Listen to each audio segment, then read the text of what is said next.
നമസ്കാരം. വരികൾക്കപ്പുറത്തേക്ക് സ്വാഗതം.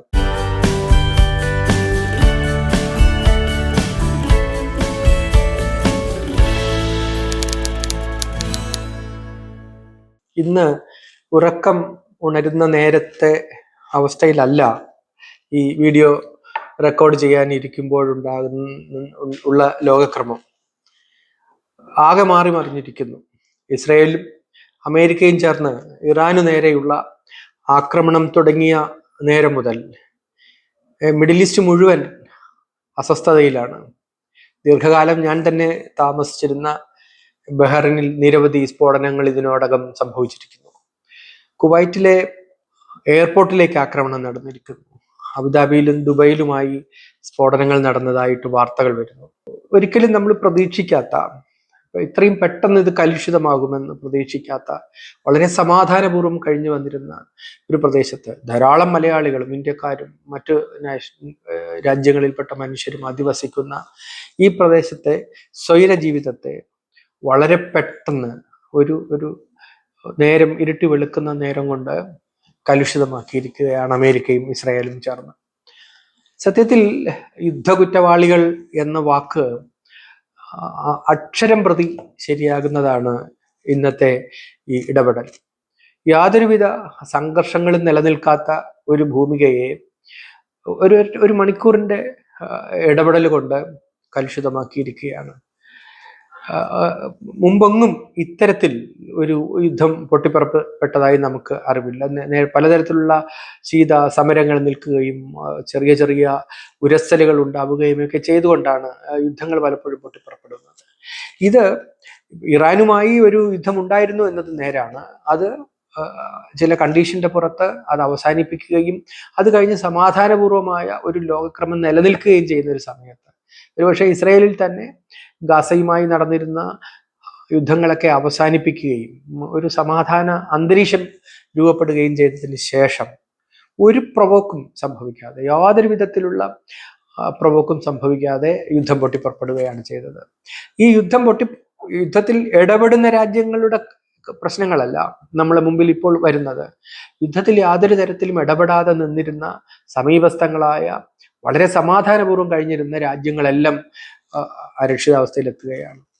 നിരവധി, ഇപ്പൊ എനിക്ക് തന്നെ നേരിട്ട് പരിചയമുള്ള നിരവധി സുഹൃത്തുക്കൾ ഉറക്കം നഷ്ടപ്പെട്ട് അവരുടെ വീടിന്റെ സമീപസ്ഥമായ സ്ഥലങ്ങളിലൊക്കെ ഈ ബോംബുകൾ വീഴുന്നതും ജനൽവാതിലുകൾ ചില്ലുകൾ തെറിച്ചു പോകുന്നതും ഡോറിൽ ആരോ വന്ന് ഉറക്കെ മുട്ടുന്നത് പോലെ, വലിയ ശബ്ദത്തിൽ വന്ന് അടിക്കുന്നത് പോലെ ശബ്ദം കേൾക്കുന്നതുമായിട്ട് കുട്ടികൾ നിലവിളിക്കുന്ന ശബ്ദങ്ങൾ വരെ പുറത്തു വരുന്ന ഒരു സാഹചര്യമാണുള്ളത്.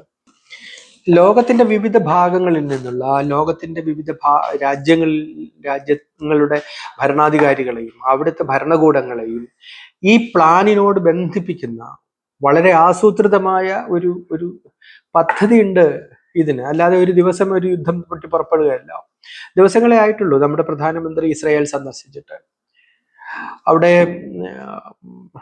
നെതന്യാഹുവിനെ അദ്ദേഹം പുണർന്നു നിൽക്കുന്ന ഫോട്ടോകൾ നമ്മുടെ മാധ്യമങ്ങളിൽ ഈ ദിവസങ്ങളിൽ വരുന്നത് നമ്മൾ കണ്ടതാണ്. അതിന്റെ ജസ്റ്റർ, അവിടെ നമ്മുടെ പ്രധാനമന്ത്രി പുലർത്തുന്ന ജസ്റ്റർ, അവിടെ സംസാരിച്ചപ്പോൾ അവരോട് ഇസ്രായേലിനോട് പുലർത്തിയിട്ടുള്ള ഐക്യദാർഢ്യം, അവർക്ക് നഷ്ടപ്പെട്ടിട്ടുള്ള മനുഷ്യരോട് അദ്ദേഹം അതിൽ അനുശോചിക്കുന്നത്, ഈ വാർത്തകളൊക്കെ വരുന്നത് നോക്കൂ, ലോകത്തിലെ തന്നെ ഏറ്റവും പ്രധാനപ്പെട്ട യുദ്ധകുറ്റവാളികളോടാണ് ഈ ഐക്യപ്പെടൽ. അതിന്റെ ബാക്കി സംഭവിച്ചതോ? ഇന്നിപ്പോ സംഭവിച്ചിരിക്കുന്ന ഈ കാര്യങ്ങളിൽ ഇന്ത്യ ഗവൺമെന്റ് നിലപാട് എന്താണ്?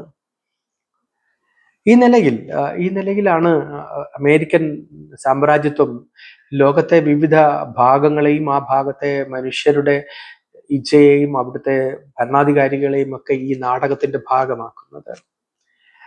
ഇത് തിരിച്ചറിയാതിരിക്കുക, അമേരിക്കൻ സാമ്രാജ്യത്വം എങ്ങനെയാണ് ഇതിനെയൊക്കെ ടൂളുകളാക്കുക എന്ന് പറയുന്നത് തിരിച്ചറിയാതിരിക്കുന്നത് ഈ സന്ദർഭത്തിലും നമ്മളെ പൊട്ടന്മാരാക്കുന്നു എന്നതാണ് അതിന്റെ അർത്ഥം. ഇറാനെ ആക്രമിക്കുമ്പോൾ ഇറാനിൽ ഇരിക്കുന്ന ഒരു മതകാര്യ ഭരണകൂടത്തെ അസ്ഥിരപ്പെടുത്തുകയാണ് ലക്ഷ്യമെന്ന് ട്രംപ് പറയുന്നുണ്ട്. അതുകൊണ്ട് അത് അവസാനിക്കുമോ എന്നതാണ് ചോദ്യം. ആരുടെ കയ്യിലേക്കാണ് ഇറാനിന്റെ അധികാരത്തെ ഇവർ കൈമാറാൻ ഉദ്ദേശിക്കുന്നത്? അമേരിക്കയുടെ ഒരു പാവ ഗവൺമെന്റിന്റെ കയ്യിലേക്ക് അധികാരം കൈമാറ്റുകയാണോ?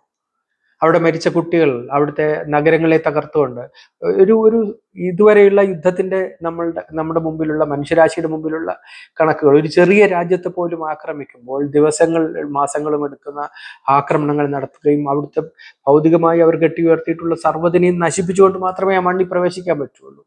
അത് ഇറാന്റെ കാര്യത്തിലും അത് അങ്ങനെ തന്നെ ആയിരിക്കുമെന്ന് നമുക്ക് ഉറപ്പുണ്ട്. ഇസ്രായേൽ ഒരിക്കൽ അടിക്കുമ്പോൾ തിരിച്ചിട്ടുള്ള പ്രഹരം എങ്ങനെയായിരുന്നു എന്ന് നമുക്കറിയാം. തീർച്ചയായും അവർ അവരുടെ ജീവന്റെ അവസാന അംശവും നിലനിർത്തിക്കൊണ്ട് പൊരുതും എന്നുള്ളത് നമുക്ക് ഉറപ്പുള്ള കാര്യമാണ്. അപ്പോൾ ആ ജനതയ്ക്ക് എന്തുമാത്രം കാഷ്വാലിറ്റീസ് ആണ് ഈ യുദ്ധം ഉണ്ടാക്കി തീർക്കുന്നത്. വീണ്ടും ഓർമ്മിപ്പിക്കുന്ന ഒരു കാര്യം, മിഡിൽ ഈസ്റ്റിലെ ഇപ്പോൾ ബഹ്റൈൻ ആകട്ടെ, കുവൈറ്റ് ആകട്ടെ, ഖത്തർ ആകട്ടെ, ദുബായ് ആകട്ടെ, അബുദാബി ആകട്ടെ, ഈ രാജ്യങ്ങളൊന്നും തന്നെ, സൗദി അറേബ്യ ആകട്ടെ, ഈ രാജ്യങ്ങളൊന്നും തന്നെ ഇപ്പോൾ ഇറാനും അമേരിക്കയും അല്ലെങ്കിൽ ഇറാനും ഇസ്രായേലും തമ്മിൽ ഉണ്ടായിരിക്കുന്ന ഈ ടെൻഷൻ എസ്കലേഷനിൽ പെടുന്നവരല്ല. തീർത്തും ഇതിന്റെ പുറത്ത് നിൽക്കുന്ന ആളുകളാണ്. പക്ഷേ ഈ യുദ്ധത്തിന്റെ പ്രധാന പ്രശ്നങ്ങൾ അനുഭവിക്കുന്ന നാടായി അത് മാറി. അപ്പോൾ അവരനുഭവിക്കുന്ന അവിടുത്തെ ജീവനും സ്വത്തിനും ഉണ്ടാവുന്ന നാശനഷ്ടങ്ങൾക്ക് ആരാണ് കണക്ക് പറയുക? ഈ ചോദ്യങ്ങൾ യഥാർത്ഥത്തിൽ ഈ സന്ദർഭത്തിൽ ഉയർന്നു വരേണ്ടതാണ്.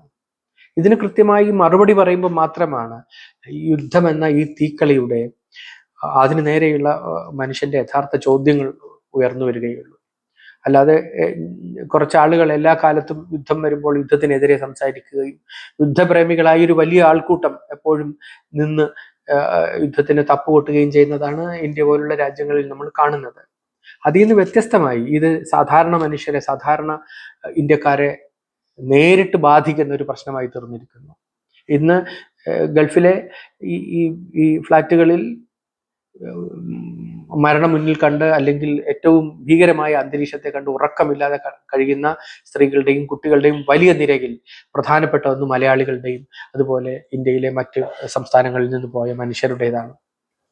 ഇവിടെ ഇസ്രായേലും അമേരിക്കയും ചേർന്ന് ഈ യുദ്ധത്തിൽ ഉണ്ടാക്കുന്ന ഈ കെടുതികളെ ലോകം യഥാർത്ഥത്തിൽ ഒന്നിച്ചു നിന്ന് എതിർക്കേണ്ടുന്ന ഒരു സാഹചര്യത്തിലാണ്. അമേരിക്കയെ സംബന്ധിച്ചിടത്തോളം എന്തുകൊണ്ടാണ് യുദ്ധം അനിവാര്യമായി തീരുന്നത്? ഇന്നത്തെ സാഹചര്യത്തിൽ കൂടുതൽ യുദ്ധങ്ങളെ ഉണ്ടാക്കിക്കൊണ്ട് മാത്രമേ അമേരിക്കൻ എക്കണോമിക്ക് ഈ കാലത്ത് പിടിച്ചു നിൽക്കാൻ പറ്റൂ. അവരുടെ ആഭ്യന്തരമായി വരുന്ന എല്ലാ ചുതികൾക്കും മറുമരുന്നായി ഈ യുദ്ധത്തെ ഉപയോഗിക്കുന്ന ഒരു തന്ത്രം കാലങ്ങളായി അവർ ഉപയോഗിച്ചിട്ടുണ്ട്. പക്ഷെ ഇപ്പോൾ അത് അതിന്റെ ഏറ്റവും അഗ്രസീവായ മുഖത്തിലാണ്. കാരണം ആഭ്യന്തരമായി അമേരിക്ക നേരിടുന്ന പലതരം എതിർപ്പുകളെയും കവർ ചെയ്യുന്നതിന് ഇത്തരത്തിലുള്ള യുദ്ധങ്ങളും ആ യുദ്ധം വഴി അവർക്ക് വന്നു ചേരുന്ന ലോക അധീശത്വവും അവർക്ക് ആവശ്യമായി വരുന്നു. കറൻസിയും സ്വർണവും ഒക്കെ കൂടുതൽ വിലയുള്ളതായിത്തീരുന്നു, ഡോളർ വിലയുള്ളതായിത്തീരുന്നു, അതനുസരിച്ച് സ്വർണത്തിന് വില കയറുന്നു എന്നൊക്കെയുള്ളത് യഥാർത്ഥത്തിൽ അമേരിക്കയ്ക്ക് ആവശ്യമായി വരുന്നത് അതുകൊണ്ടാണ്.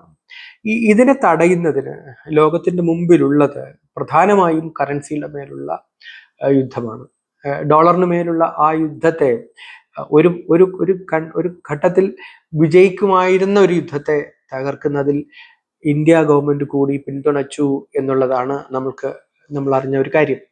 അപ്പോൾ അതുകൊണ്ട് യഥാർത്ഥത്തിൽ ഇന്ന് ഇറാനു നേരെ നടക്കുന്ന ഈ യുദ്ധം നാളെ മറ്റു രാജ്യങ്ങളിലേക്കും വ്യാപിക്കുകയും മറ്റു രാജ്യങ്ങളെയും ഈ അറബ് മേഖലയിൽ തന്നെ അമേരിക്ക എടുക്കുന്ന ഇപ്പൊ മുസ്ലിം രാജ്യങ്ങളെ, മുസ്ലിം ഭരണാധികാരികളുള്ള രാജ്യങ്ങളെ തമ്മിലടിപ്പിച്ചുകൊണ്ട് ആ ഭാഗത്തുനിന്ന് വരുന്ന ത്രെട്ടിനെ ഒഴിവാക്കാൻ പറ്റുമെന്നാണ് അമേരിക്കയുടെ കുടിലതന്ത്രം. അപ്പൊ ഇതിനെതിരെയൊക്കെ ഉള്ള ഒരു ചെറുത്തുനിൽപ്പ്